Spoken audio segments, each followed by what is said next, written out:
Очешуеть, какой звучок. Мотор просто шепчет.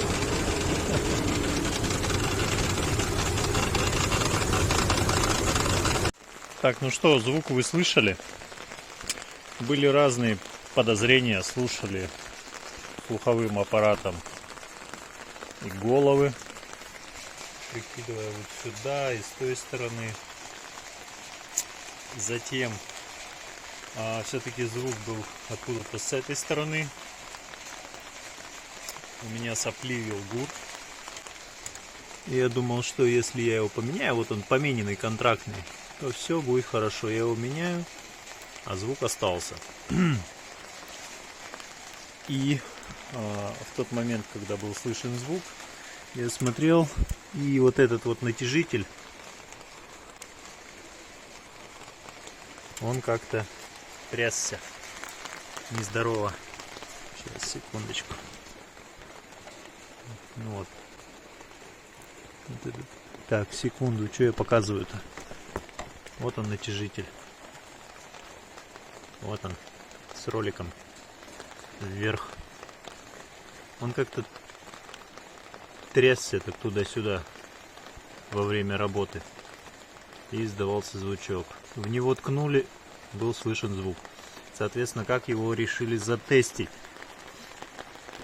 Скинули ремень, завели машину. И все идеально, мотор работал. Вот он, этот натяжитель.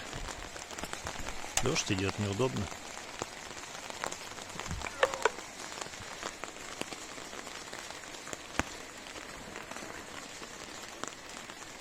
Вот он, натяжитель.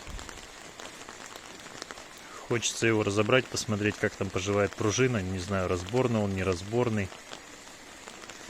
Ну вот, сейчас заведем и послушаем уже с помененным натяжителем.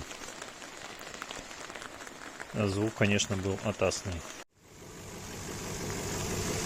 Ну все, звуков нету. А он такой металлический. Страшный звук был, конечно. Сразу работают газовые форсунки, поэтому шелестит. Машина была прогрета, ездил в магазин. Все, звучка-то нету. И еще что я заметил. Когда я давал нагрузку на ремень, включал кондиционер, были какие-то странная работа. Такое чувство, что ремень проскальзывал. В какой-то момент проскальзывал, в какой-то момент он напрягал кондиционер, и кондиционер то холодил, то не холодил.